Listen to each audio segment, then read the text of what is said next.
Hello everyone, कैसे हो आप सभी लोग। आई होप आप बहुत अच्छे होंगे और अच्छे से तैयारी भी चल रही होगी। सो आज हम करने वाले हैं मंथली एमसीक्यू सीरीज का part 9 for the month of February. अगर आपने इसका प्रीवियस पार्ट नहीं देखा है तो आई बटन पे क्लिक कर सकते हैं, यहाँ पे आपको इसका लिंक विजिबल हो जाएगा। एंड फॉर द पीडीएफ आप हमारा टेलीग्राम चैनल ज्वाइन कर सकते हैं, जिसका लिंक आपको डिस्क्रिप्शन बॉक्स में मिल जाएगा। So let's begin with this session. So first आपको क्वेश्चन है, what is India's rank in the 2025 corruption perception index release by transparency international. So recently transparency international ने एक आपका इंडेक्स रिलीज किया है, करप्शन परसेप्शन इंडेक्स नाम से, और इसमें इंडिया की रैंक आपकी है 91st रैंक। ठीक है, so answer is option number C. And transparency, एक और चीज, यहाँ पे जो स्कोर है इंडिया का वो है 39 आउट ऑफ 100। वहीं पे अगर हम बात करें 2024 की रैंकिंग की, तो इंडिया का रैंक 2024 में 96 था और इसका स्कोर था 38। अभी कितना है? 39 out of 100। Okay, now transparency international की बात करें, इसके करंट सीईओ है Maria Martini. Headquarter Berlin Germany में लोकेटेड है और इसे 1993 में स्टैब्लिश किया गया था। ओके, नाउ अब बात कर लेते हैं डिटेल में करप्शन परसेप्शन इंडेक्स 2025 की। किसने रिलीज किया था? Transparency international. अभी हमने इसे कवर किया। अब यहाँ पे टॉप किसने किया था? It is top by the Denmark. Denmark ने इसे टॉप किया है एंड डेनमार्क इसे 8 लगातार सालों से टॉप कर रहा है करप्शन परसेप्शन इंडेक्स को। ठीक है, it is followed by Finland जिसका स्कोर 88 था। ठीक है, एंड सिंगापुर थर्ड नंबर पे था विद स्कोर ऑफ 84। और जो टॉप कंट्री है डेनमार्क, इसका स्कोर आपका था 89। ओके, टोटल कंट्रीज जो इवेल्युएट की गई हैं इस इंडेक्स में वो है 182। एंड यहाँ पे नोट करना है, ग्लोबल सीपीआई एवरेज जो है वो आपका बताया गया है 42 आउट ऑफ 100। ठीक है, एवरेज कितना है? 42 out of 100। Fine, now bottom 3 countries हमें इस इंडेक्स में देखने को मिली है, साउथ सुडान, सोमालिया, जिनकी रैंक 181 है। ठीक है, एंड स्कोर आपका 9 है। वहीं पे वेनेजुला आपका 180th रैंक पे विद स्कोर ऑफ 10। यमन आपका 177th रैंक पे था with score of your 30।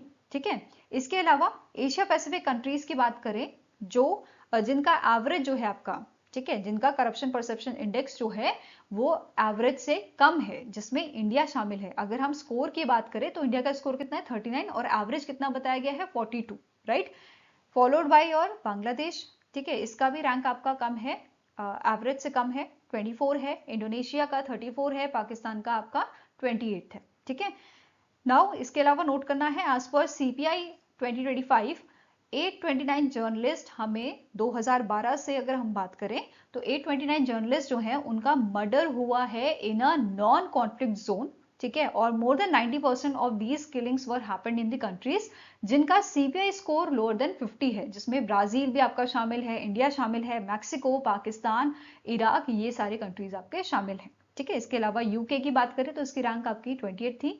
United states की जो है ये 29 थी। ठीक है, नेक्स्ट क्वेश्चन है, the Indian air force recently conducted a joint in Setu air exercise with which countries air force. So Indian air force and Thailand की एयरफोर्स जो है इन्होंने एक एक्सरसाइज यहाँ पे परफॉर्म की थी। ठीक है, जॉइंट इंसूट एयर एक्सरसाइज, और ये इंडिया और थाईलैंड के बीच में हुई थी, जिसमें इंडिया का SU-30 MKI फाइटर जेट था, airborne warning and control system था। वहीं पे थाई एयरफोर्स की तरफ से ग्रिपेन फाइटर एयरक्राफ्ट यहाँ पे शामिल था आपका। ठीक है, नेक्स्ट क्वेश्चन है, the global finance and technology network announce a strategic collaboration with which organisation to accelerate fintech and digital innovation. So global finance and technology network ने अनाउंस किया है स्ट्रेटेजिक कोलैबोरेशन किस ऑर्गेनाइजेशन के साथ? Startup policy forum के साथ accelerate करने के लिए फिनटेक एंड डिजिटल इनोवेशंस को। ठीक है, सो आंसर आपका यहाँ पे हो जाएगा, it is option number D. And ये कोलैबोरेशन आपका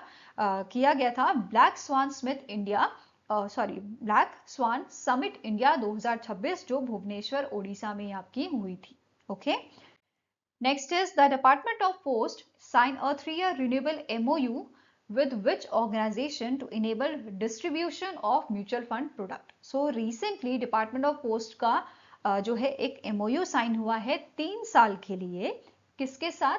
national stock exchange of India के साथ, for the distribution of mutual fund products. Okay, so answer is option number B. Now next is Union Minister of State Jitin Prasada inaugurated the standardization testing and quality certification lab automation portal, जिसका नाम आपको बताना है इन new Delhi Delhi. कहाँ पे inaugurate किया गया था ये? न्यू दिल्ली दिल्ली में। इंश्योर करने के लिए robust quality assurance and to make it more accessible to the industry stakeholders. So हमारे जो यूनियन मिनिस्टर ऑफ स्टेट हैं इन्होंने लॉन्च किया था पोर्टल जिसका नाम है सत्या। ठीक है, सत्या पोर्टल को लॉन्च किया गया है which stands for standardization testing and quality certification lab automation. And ये आपका पोर्टल लॉन्च किया गया है। इसके डेवलपर सपोर्ट यहाँ पे इसके लिए दिया है centre for development of advance computing ने। ठीक है, किस टाइप का आपका ये प्लेटफॉर्म है? Single window automated digital portal है। इसमें इंटीग्रेट किया गया है testing, calibration, inspection, certification and tracking को। ये सारी चीजें यहाँ पे आपको मिलेंगी। की बेनिफिट क्या है? मैनुअल इंटरवेंशन कम हो जाएगा और सर्टिफिकेशन आपकी फास्ट हो जाएगी। ठीक है, stakeholders benefited from this is industry, startups, MSMEs, government departments and citizens. Okay, now next आपकी न्यूज है रिसेंटली नेशनल स्टैटिस्टिकल ऑफिस जो है under the ministry of statistics and programme implementation, इनके द्वारा रिलीज किया गया है periodic labour force survey quarterly bulletin for the quarter third from October to December 2023। ठीक है, अब इसके अकॉर्डिंग अनएम्प्लॉयमेंट रेट जो है ओवरऑल वो आपका डिक्लाइन हुआ है to the 4.8% in the quarter third of financial year 2026। Rural area में बात करें तो अनएम्प्लॉयमेंट रेट आपका ड्रॉप हुआ है to the 4% and urban area में ये ड्रॉप हुआ है टू दी 6.7%। वहीं पे लेबर फोर्स पार्टिसिपेशन रेट की बात करें ओवरऑल यहाँ पे ये आपका इंक्रीज हुआ है, it rose to the 55.8%। And female की अगर हम बात करें, in case of female it increase to 34.9%। Right, then worker population ratio जो है ओवरऑल ये इंक्रीज हुआ है 53.1%। एंड एम्प्लॉयमेंट कंजप्शन की बात करें तो इसमें सेल्फ एम्प्लॉयड वर्कर्स जो हैं इनके लिए ये इंक्रीज हुआ है to the 56.3% and regular salaried workers में ये डिक्लाइन हमें देखने को मिला है and it decline to the 24.9% in the quarter 3। Okay, now इस पे बेस क्वेश्चन कर लेते हैं। What was the overall unemployment rate in a quarter third of financial year 2026 which is from October to December 2025। So overall unemployment हमने देखा था 4.8% की थी। Right, so answer is option number C. Next question है the union minister JP Nadda launch the annual nationwide mass drug administration campaign to eliminate which disease in India. So हमारे union minister JP Nadda ji ने launch किया है एक campaign. ठीक है, annual nationwide mass drug administration campaign launch किया गया है एलिमिनेट करने के लिए लिम्फेथेटिक फ्लैरोसिस, जो हाथी पांव डिजीज होती है उसको एलिमिनेट करने के लिए ये कैंपेन लॉन्च किया गया है। और हमारी गवर्नमेंट का टारगेट है, हमें एलिमिनेट करना है लिम्फेथेटिक फ्लैरोसिस बाय 2027। ठीक है, वहीं पे ग्लोबल जो टारगेट है sustainable development goal target for lymphatic flarosis is to eliminate it as a public health problem by 2030 और हमारा इंडिया का टारगेट है 2027 का और इनका टारगेट है 2030 का। अब एक क्वेश्चन बन सकता है सस्टेनेबल डेवलपमेंट गोल कौन सा, मतलब सस्टेनेबल डेवलपमेंट गोल 3 में ये चीज आती है आपकी गुड हेल्थ एंड वेलबींग और इनका टारगेट क्या है 2030 तक हमें इस डिजीज को as a public health problem eliminate करना है। ठीक है, नेक्स्ट है आपका स्ट्रैटेजिक एक्टिविटीज जो यहाँ पे की जा रही है अंडर दिस कैंपेन। एक तो डोर टू डोर एडमिनिस्ट्रेशन यहाँ पे होगी of medications, door to door medications provide की जाएंगी।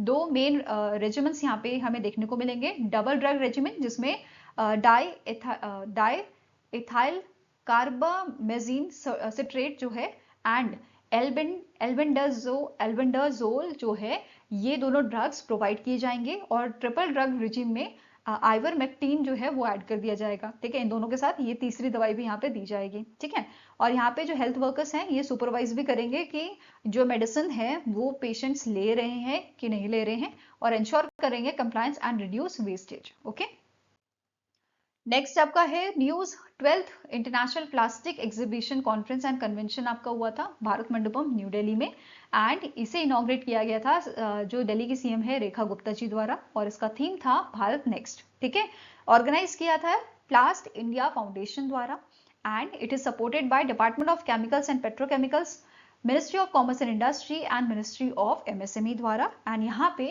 आपका technical knowledge as a technical knowledge sharing यहाँ पे आपका central institute of petrochemicals engineering and technology as a technical knowledge sharing यहाँ पे इन्होंने कंट्रीब्यूट किया था। ठीक है, अब इसके लिए यहाँ पे आपके स्ट्रैटेजिक पिलर्स जो हैं इसके तहत वो कौन कौन से थे? ट्रेड था, टेक्नोलॉजी था, टैलेंट, ट्रेडिशन एंड टूरिज्म। ठीक है, पर्पस था शोकेस करना latest development in plastic machinery, raw materials, recycling solution and processing technologies में, and it promotes trade, innovation and investments. Okay, अब यहाँ पे इस इवेंट में 2000 प्लस एग्जिबिटर्स यहाँ पे शामिल हुए थे एंड 80 प्लस कंट्रीज में से यहाँ पे 6 लाख विजिटर्स शामिल हुए थे।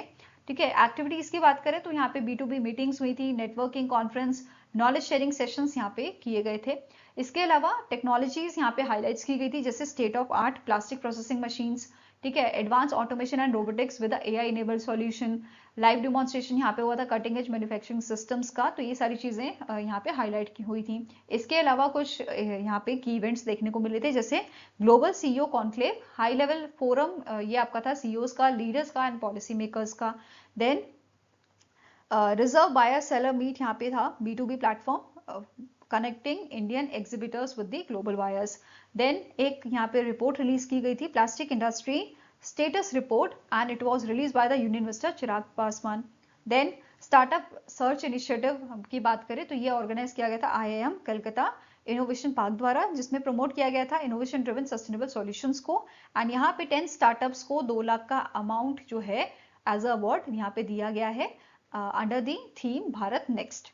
ठीक है, नेक्स्ट यहाँ पे इस पे बेस क्वेश्चन कर लेते हैं, what was the theme of प्लास्ट India 2026? Theme क्या था? Bharat next was the theme of this event. Okay, यहाँ पे नोट करना है, इंडिया का जो प्लास्टिक सेक्टर है it is valued at 3 to 3.5 lakh crore, and यहाँ पे क्या बोला है, it is accounted for 1.5% of national GDP and it is projected कि आपका 1.5 से बढ़ के 2% हो जाएगा by the end of 2026। Okay, now next आपकी न्यूज है, सेशल्स के जो प्रेसिडेंट है डॉक्टर पैट्रिक हरमीन, इनका जो है ऑफिशियल विजिट हुआ था इंडिया में, और इन्होंने इनका बेसिकली जो विमान था वो चेन्नई इंटरनेशनल एयरपोर्ट पे उतरा था, और इन्होंने यहाँ पे तमिलनाडु के गवर्नर RN रवि से मुलाकात की थी। इसके अलावा इन्होंने इनके जो हेल्थ मिनिस्टर हैं, सेशल्स के हेल्थ मिनिस्टर मार्विन नोलन, इन्होंने डिस्कस किया था health care collaboration with the Ravi Pachamuthu, chairman है जो SRM institute of medical sciences के।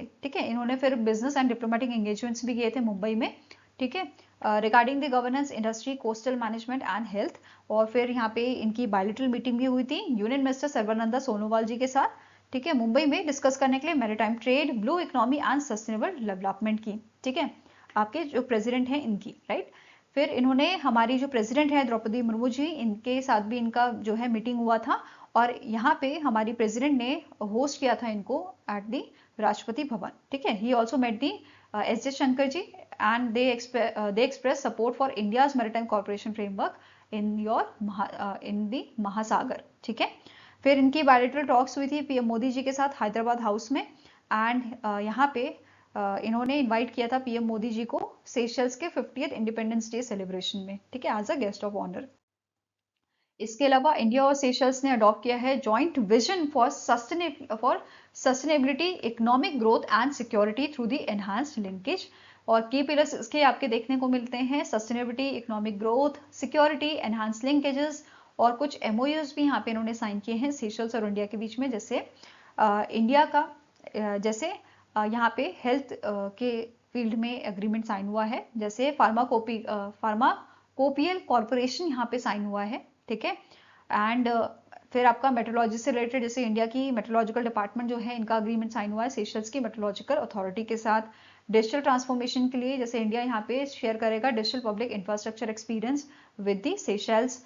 फिर ocean science and maritime research के रिगार्डिंग यहाँ पे अग्रीमेंट साइन हुआ था। ठीक है, देन कैपेसिटी बिल्डिंग में आपका एक MOU था, फिर कल्चरल एक्सचेंज प्रोग्राम से रिलेटेड, फूड सिक्योरिटी से रिलेटेड, हाइड्रोग्राफी से रिलेटेड। ठीक है, देन यहाँ पे आपको नोट करना है आपका इंडिया ने अनाउंस किया है $175 मिलियन का पैकेज, जिसमें 125 मिलियन लाइन ऑफ क्रेडिट रहेगा और 50 मिलियन ग्रांट असिस्टेंट आपका रहेगा। ठीक है, इसके अलावा ये फोकस करेगा in the development projects, maritime security, defence corporation. ठीक है, एंड इंडिया ने यहाँ पे कमिट किया है 1000 MT of grain and lentils for the food security, ठीक है। ग्रेन और दालें हम यहाँ पे जो है इनको प्रोवाइड करेंगे। इसके अलावा डिफेंस एंड हेल्थ के सपोर्ट यहाँ पे जो है इंडिया प्रोवाइड कर रहा है, जैसे 10 फुली इक्विप्ड एम्बुलेंस यहाँ पे गिफ्ट की गई हैं सेशल्स को, ठीक है। जो रेफ्ट है, ठीक है, refit of patrol ship Zoroaster for the Seychelles coast guard. तो यहाँ पे इंडिया जो है मेंटेनेंस और रिपेयर वगैरह जो है वो पेट्रोलिंग शिप जोरेस्टर का प्रोवाइड करेगा सेशल्स के कोस्ट गार्ड को, ठीक है। इसके अलावा डिफेंस इक्विपमेंट जो है 10 utility vehicles plus 5 laser radial class boat with spares, ये भी दी गई हैं। हाइड्रोग्राफी के बारे में बात करें तो ये सपोर्ट करेगा सेशल्स के हाइड्रोग्राफिक यूनिट को इंप्रूव करने के लिए नेविगेशन सेफ्टी में, राइट। नेक्स्ट आपका है उत्तर प्रदेश ने रिसेंटली इनका बजट लॉन्च किया है। It was launch by the finance minister of Uttar Pradesh Suresh Kumar Khanna, ठीक है। बजट कितना है? 9.12 ट्रिलियन का है फॉर द फाइनेंशियल ईयर 2027। इसके अलावा फिस्कल डेफिसिट यहाँ पे फिक्स किया गया है 3% of the states gross state domestic product, ठीक है, in line with the 16 finance commission. Then capital expenditure यहाँ पे एस्टिमेटेड है at the 19.5% of a total budget outlay. Then gross state domestic product की बात करें, ये प्रोजेक्ट किया गया है 30.25 लाख करोड़ का financial year for the financial year 2025, showing 13.4% growth, ठीक है। नेक्स्ट है पर कैपिटा इनकम जो है ये आपकी बढ़ी है। इसमें बताया गया है 54,564 ये आपके फाइनेंशियल ईयर 2027 में थी, अब बढ़ के 1,09,844 ये आपकी हो गई है, और फाइनेंशियल ईयर 2026 में ये आपकी 1.20 लाख पहुंच जाएगी। इसके अलावा डेब्ट टू जीएसडीपी रेशियो जो है ये आपको बताया गया है 23.1%, ठीक है, in the financial year 27, financial year 2025 में 27% था, ठीक है।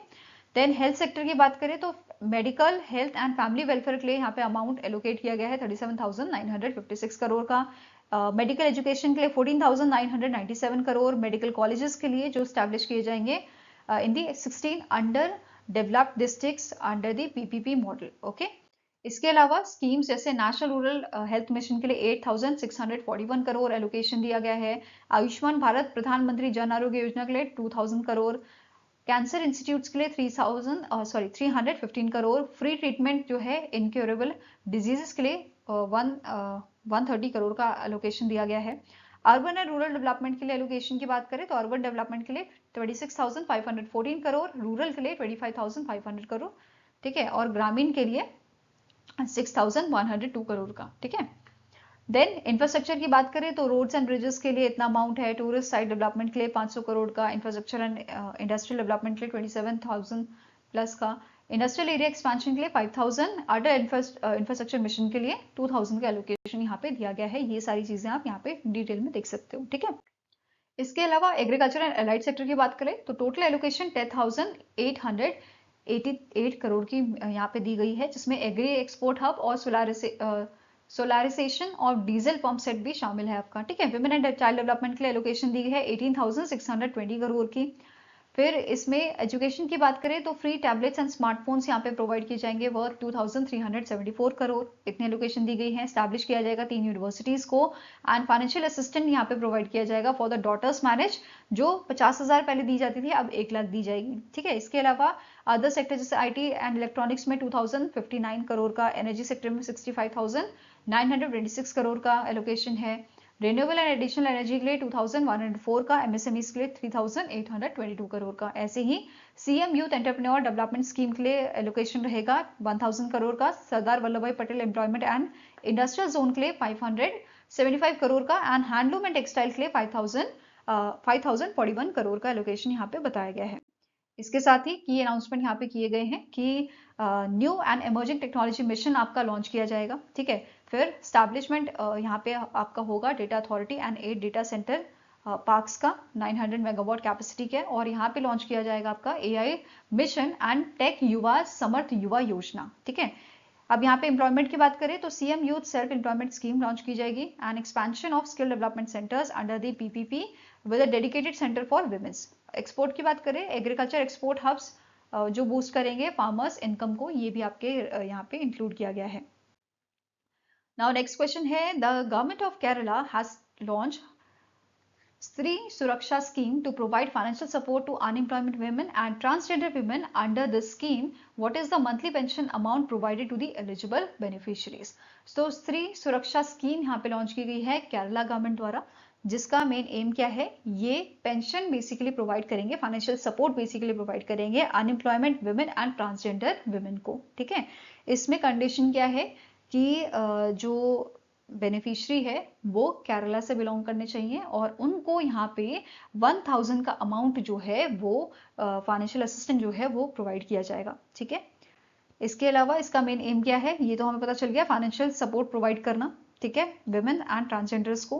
ठीक है, एलिजिबिलिटी क्राइटेरिया की बात करें तो 35 से 60 इयर्स का यहाँ पे एज इनकी होनी चाहिए। ठीक है, केरला के रेजिडेंट होने चाहिए एंड राशन कार्ड होल्डर्स होने चाहिए अंत्योदय अन्न योजना के, और प्रायोरिटी हाउस होल्ड होना चाहिए, बेसिकली पिंक कार्ड इनके पास होना चाहिए। ठीक है, इसके अलावा एम्प्लॉयमेंट स्टेटस जो है not employed in the government services और कोई अदर पेंशन इन पे नहीं लगी होनी चाहिए, तभी एलिजिबल होंगे इस स्कीम के लिए। ठीक है, नेक्स्ट क्वेश्चन है, the InSpace has selected 3 Indian private startups to develop and test indigenous small satellite bus platform under its satellite bus a service initiative. Which of the following startup is not a part of this initiative? तो recently InSpace ने India national space promotion and authorization centre ने 3 जो startups हैं India के, उनके साथ agreement sign किया है डेवलप करने के लिए और टेस्ट करने के लिए स्मॉल सैटेलाइट बस प्लेटफॉर्म को अंडर दी सैटेलाइट बस अ सर्विस इनिशिएटिव। और ये कौन कौन से आपके स्टार्टअप्स हैं? ठीक है, पहला आपका है Astrome technology private limited, Azista industries private limited, Dhruva space private limited, and यहाँ पे जो आंसर आपका है which is not part of this initiative is your Skyroot. ठीक है, answer is option number D, Skyroot aerospace is not a part of this initiative. Now next आपको question है, ICICI prudential asset management company along with ICICI bank, इन दोनों को, ठीक है, group entities को इनको जो है RBI के थ्रू एक अप्रूवल मिला है कि ये some percentage of paid of share capital जो है वो एक्वायर कर सकते हैं इंडिया के 8 इंडियन बैंक्स में। ठीक है, और ये कितना अमाउंट है, इट इज 9.95। ठीक है, 9.95% जो है ये paid of share capital acquire कर सकते हैं 8 इंडियन बैंक्स में। और कौन कौन से ये बैंक्स हैं इनको देखते हैं। HDFC बैंक शामिल है इसमें, federal bank, IDFC, first bank, RBL bank, Bandhan bank, city union bank, Equitas small finance bank, Karur Vysya bank. तो ये बैंक्स में ये आपका 9.95% of paid up share capital जो है वो एक्वायर कर सकते हैं। ठीक है, नेक्स्ट क्वेश्चन है, who are the recipients of Chang Crandall humanitarian award 2026? So 2026 का चैंग क्रैंडल ह्यूमैनिटेरियन अवार्ड जो है इसके रेसिपिएंट आपके हैं पुडुचेरी के डॉक्टर्स ये हैं, जिनका नाम है Haripriya Aravind and doctor R Venkatesh. ठीक है, पुडुचेरी के ये डॉक्टर्स हैं जिनको सेलेक्ट किया गया है चैंग क्रैंडल ह्यूमैनिटेरियन अवार्ड के लिए, और इनको चुना गया है for their exceptional work in cataract blindness prevention. Okay, अब ये जो अवार्ड है ये प्रेजेंट किया जाएगा during the American society of cataract and refractive surgery foundation conference जो USA में आपकी होगी ऑन दी 11 अप्रैल 2026। ठीक है, इसके अलावा बात करते हैं इस अवार्ड की, तो ये अवार्ड जो है स्टैब्लिश किया गया था 2017 में by the ASCRS foundation, recognize करने के लिए outstanding humanitarian services in the ophthalmology. ठीक है, इसके लिए प्राइज मनी $1 लाख का दिया जाता है। और अगर हम बात करें अरविंद आई केयर सिस्टम की, तो इसके फाउंडर हैं doctor Govindappa Venkataswamy, chairman इसके हैं doctor RD Ravindran, and headquarter इसका तमिलनाडु में लोकेटेड है, मदुरई तमिलनाडु में 1976 में इसे स्टैब्लिश किया गया था। नेक्स्ट आपका क्वेश्चन है, which bank announced the soldierathon 2026 a themed half marathon? So इनमें से कौन सा बैंक है जिसने सोल्जरथन नाम से एक हाफ मैराथन जो है वो अनाउंस की थी? सो it is announce by the Punjab national bank, PNB द्वारा इसको अनाउंस किया गया था, and this announcement was made ahead of a 132nd foundation day celebration of PNB जो आपका 12 अप्रैल 2026 को होगा। इसके थीम आपकी है PNB सोल्जरथन 2026 run with soldiers, run for soldiers. Okay, now PNB की बात करें, करंट एमडी एंड सीईओ है अशोक चंद्रा, स्टैब्लिश किया गया था 12 अप्रैल 1895 को, हेडक्वार्टर इसका न्यू दिल्ली, दिल्ली में लोकेटेड है। नेक्स्ट क्वेश्चन है, which company recently received RBI approval for the payment aggregator cross border licence? इनमें से कौन सी कंपनी है जिसको आरबीआई का अप्रूवल मिला है, किसके लिए? पेमेंट एग्रीगेटर क्रॉस बॉर्डर के लिए। सो it is received by the Exim पे, ठीक है, एक्सिम पे ने से रिसीव किया है। नेक्स्ट है, according to the global innovation index 2025, what was India's rank in research and development expenditure in 2024 and how much did it invested in the research activities? So WIPO का data जो है आपका, इसके according India ने research and development expenditure जो 2024 में किया था, उसके अनुसार इंडिया जो है 7th रैंक पे लाई करता है ग्लोबली, एंड इसकी टोटल इन्वेस्टमेंट थी 75.73 बिलियन यूएस डॉलर की, ठीक है। So answer is option number B, that is India जो है 7वें स्थान पे था एज पर दी WIPO डेटा in the field of research and development expenditure, right. Top countries की बात करें तो सबसे ज्यादा रिसर्च एंड डेवलपमेंट स्पेंडिंग आपकी चाइना की देखी गई है, 785.9 बिलियन यूएस डॉलर की, followed by USA, Japan, Germany and south Korea, ठीक है। अब बात करते हैं ग्लोबल R&D स्पेंडिंग ट्रेंड्स की। तो टोटल एक्सपेंडिचर 2024 में जो हुआ है, it is 2.87 trillion US dollar, ठीक है। फिर अगर हम बात कर रहे हैं टॉप कंट्रीज की, तो 5 हमने कवर किए। छठे स्थान पे आपका यूके है with 86.5 billion US dollar. 7th पे इंडिया विद 75.73 बिलियन। फ्रांस आपका 8वें नंबर पे 65.8 बिलियन यूएस डॉलर से 43.2 बिलियन यूएस डॉलर स्पेंडिंग के साथ टर्की 9th नंबर पे, एंड ब्राजील 10वें नंबर पे विद 38.4 बिलियन यूएस डॉलर, ठीक है।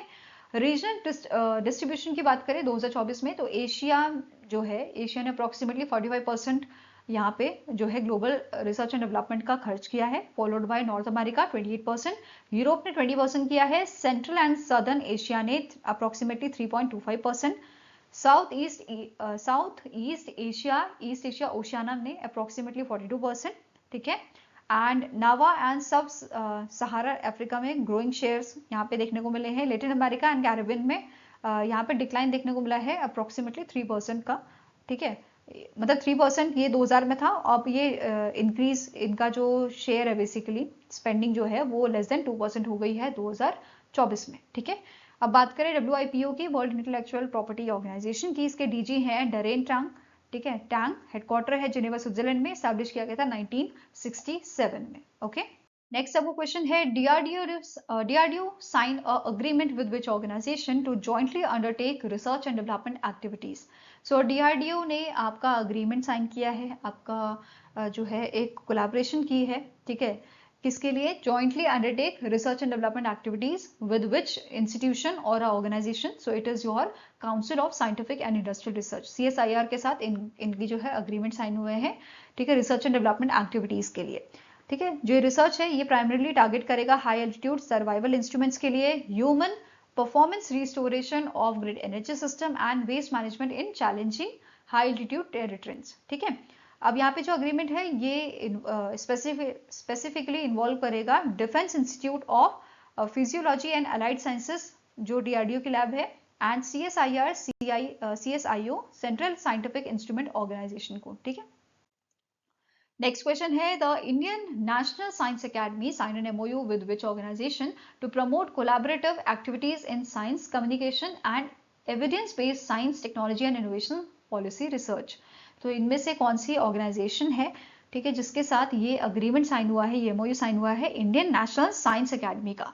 सो it is done with the, ये आपका अग्रीमेंट साइन हुआ है with the CSIR national institute of science communication and policy research के साथ, ठीक है। So answer is option number C, CSIR national institute of science communication policy research के साथ ये अग्रीमेंट साइन हुआ है, ये MOU साइन हुआ है। Next is Agnivastra signed an MOU with which organization to supply advanced carbon fabrics and composite material? So Agnivastra जो domestic manufacturer है, ठीक है, इन्होंने अग्रीमेंट साइन किया है इंडियन आर्मी के साथ सप्लाई करने के लिए advance carbon fabrics and composite material को, और ये कार्बन फैब्रिक्स जो है इसमें इंक्लूडेड है light weight high strength textile made from the carbon fibre, and इसकी ड्यूरेबिलिटी आपकी ज्यादा होगी, हीट रेसिस्टेंट ये होगा, स्ट्रेंथ टू वेट रेशियो ये इसमें देखा जाएगा, ठीक है। It is useful for protective gear, equipment reinforcement and defense hardware. Next question है, the first meeting of BRICS Sherpas and SOS Sherpas in 2026 was hosted by which country? So पहली meeting जो आपकी थी ब्रिक्स शेरपास एंड सोस शेरपा की, इसको host किया था India ने, ठीक है। किसने होस्ट किया था? इंडिया ने, और ये न्यू दिल्ली में आपकी हुई थी, ठीक है। नाउ बात करते हैं डीप में इस मीटिंग के बारे में। तो ये 9 से 10 फरवरी को आपकी चली थी, न्यू दिल्ली में हुई थी, गवर्नमेंट ऑफ इंडिया द्वारा होस्ट किया गया था एंड इसके चेयर थे सुधाकर दलेला जो सेक्रेटरी हैं आपके, ठीक है, इंडिया के BRICS sherpa, and it is supported by Shambhu L Hakki जो जॉइंट सेक्रेटरी हैं मल्टीलेटरल इकोनॉमिक रिलेशंस के, and it is India's BRICS sous sherpa, ठीक है।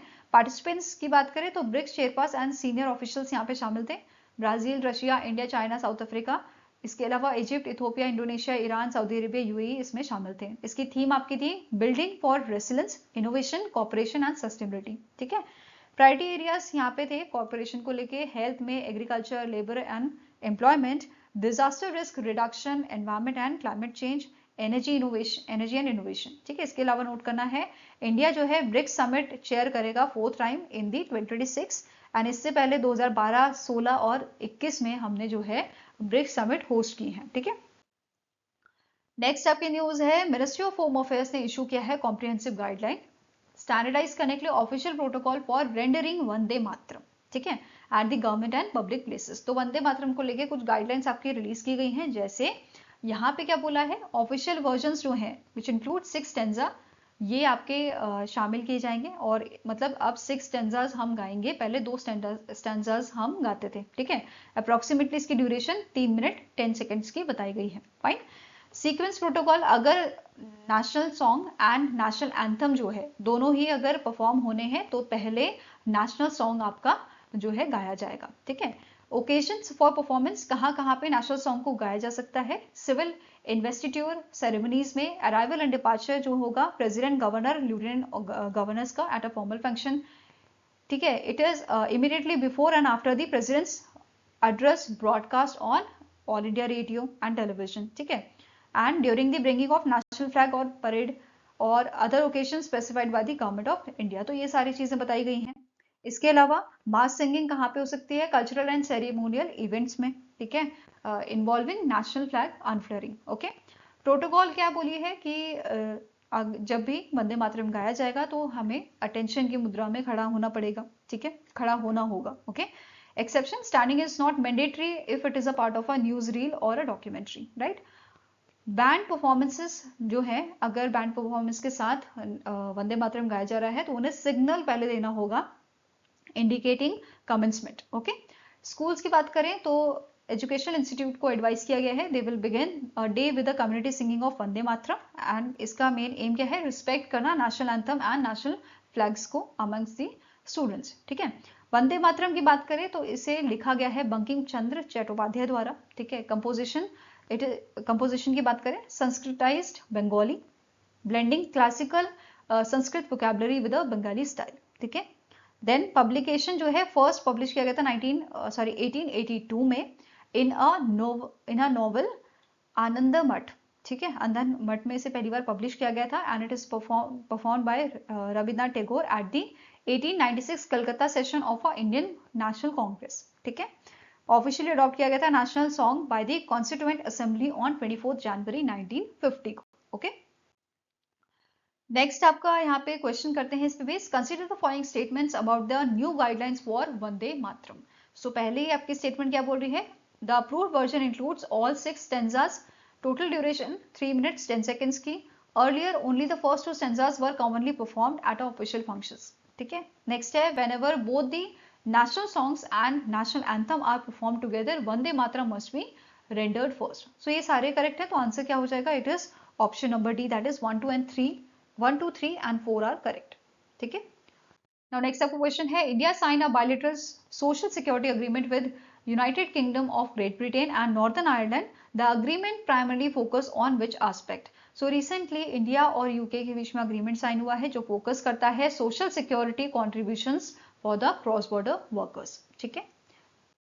अब यहाँ पे जो अग्रीमेंट साइन हुआ है इसके सिग्नेटरीज हैं विक्रम मिस्री फ्रॉम जो सेक्रेटरी है मिनिस्ट्री ऑफ एक्सटर्नल अफेयर्स के, एंड यूके से लिंडी कैमरॉन जो ब्रिटिश हाई कमिश्नर हैं, ठीक है, इनके बीच में अग्रीमेंट साइन हुआ था और इस अग्रीमेंट के तहत यहाँ पे क्या बोला है कि ये अप्लाई होगा to the employees from India and UK on a temporary assignments up to 36 month, ठीक है, 3 इयर्स का जो असाइनमेंट आपका रहेगा इसके लिए।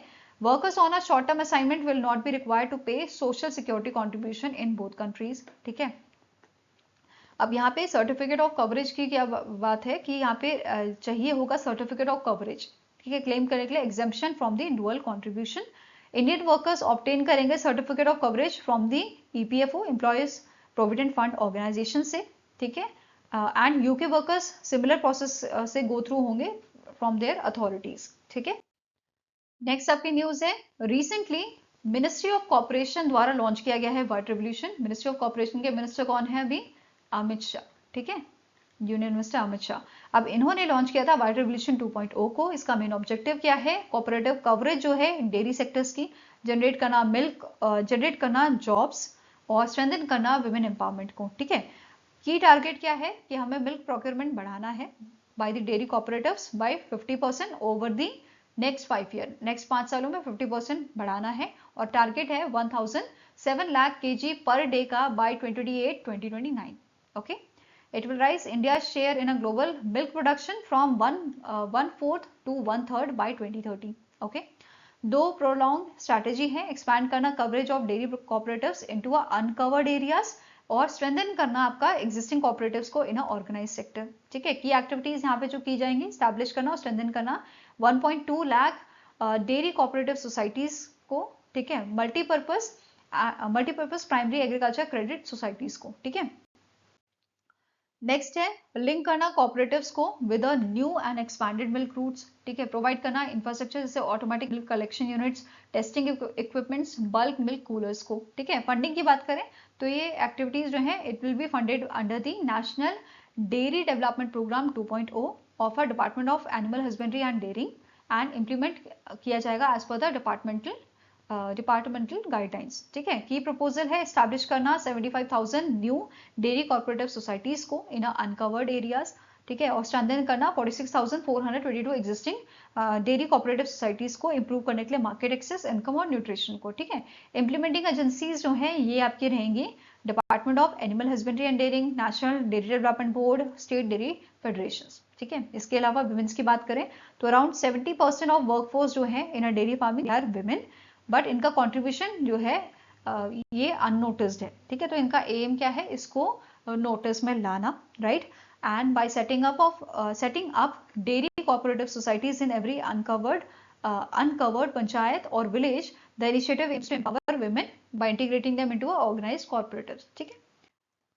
नेक्स्ट है ग्लोबल पोजीशन की बात करें तो इंडिया जो है ग्लोबली आपका, अगर हम बात कर रहे हैं तो इंडिया का जो प्रोडक्शन है वो 25% है ग्लोबल आउटपुट का, ठीक है। वर्ल्ड्स लार्जेस्ट मिल्क प्रोड्यूसर है इंडिया 1998 से एंड 25% जो प्रोडक्शन है वो इंडिया से होती है, ठीक है। फिर आपका यूएसए, पाकिस्तान आता है next largest producer, New Zealand largest exporter है डेयरी प्रोडक्ट्स का, चाइना जो है लार्जेस्ट डेयरी इंपोर्टर है, ठीक है। इंडिया की बात करें, इंडिया अगर हम मिल्क एक्सपोर्ट की बात कर रहे हैं तो इंडिया की रैंक आपकी 49 नंबर पे आती है, ठीक है।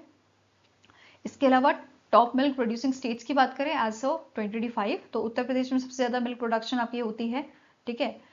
मिल्क प्रोड्यूसिंग स्टेट 15.66% से, followed by Rajasthan, Madhya Pradesh, Gujarat and Maharashtra, okay. Now next question है, under the White Revolution 2.0 what is the target for milk procurement by dairy cooperatives by the 2028-2029? तो कितना यहाँ पे हमने पढ़ा था? It is 1007 lakh kg per day, ये प्रोक्योरमेंट हमें करनी है, ठीक है। नेक्स्ट आपका आता है international and national days. First is international day of women and girls in science, 11 फरवरी को ऑब्जर्व किया जाता है और इस बार 11वां एडिशन ऑब्जर्व किया गया है। नेक्स्ट आता है international day for the prevention of violent extreme as and when conducive to terrorism 2026, 12 फरवरी को ऑब्जर्व किया जाता है। 4th एडिशन ऑब्जर्व किया गया था 2026 में एंड इसका थीम आपका था preventing violent extremism in the age of a new and emerging technologies, ठीक है। नेक्स्ट डे आपका आता है नेशनल प्रोडक्टिविटी डे, 12 फरवरी को ऑब्जर्व किया जाता है और इस दिन ऑब्जर्व किया जाता है foundation day national productivity council का, और इस बार 68 फाउंडेशन डे ऑब्जर्व किया गया था इसका, ठीक है। इसके अलावा नेशनल प्रोडक्टिविटी वीक ऑब्जर्व किया गया था 12 से 18 फरवरी 2026 को, ठीक है। इसका थीम था clusters are growth engine maximizing productivity in MSMEs, ठीक है। अब बात करें नेशनल प्रोडक्टिविटी काउंसिल की, इसके करंट प्रेसिडेंट है पीयूष गोयल, हमारे union minister, headquarter new Delhi में लोकेटेड है, स्टैब्लिश किया गया था 12 फरवरी 1958 को, ठीक है। नेक्स्ट आ जाता है इंटरनेशनल डार्विन डे, 12 फरवरी को ऑब्जर्व किया जाता है, और इस दिन बर्थ एनिवर्सरी होती है चार्ल्स रॉबर्ट डार्विन की, जिन्होंने theory of evaluation by natural selection यहाँ पे दी थी, ठीक है। नेक्स्ट आपका आता है वर्ल्ड रेडियो डे, 13 फरवरी को ऑब्जर्व किया जाता है, 15वां एडिशन ऑब्जर्व किया गया था, और इसका 2026 का थीम था radio and artificial intelligence, AI is a tool not a voice, okay. I hope guys आपको ये वीडियो पसंद आया हो, पसंद आया तो लाइक एंड शेयर जरूर कीजिएगा, और हमारे साथ जुड़ने के लिए हमारे चैनल को सब्सक्राइब कीजिएगा। अगर आपके कुछ सजेशन है तो आप हमें मेल कर सकते हो benchmarkstudy07@gmail.com पे, या फिर आप हमें कमेंट सेक्शन में भी लिख सकते हैं। सो मिलेंगे ऐसे ही नेक्स्ट वीडियो के साथ, till then take care, have a nice day and all the best for your preparation.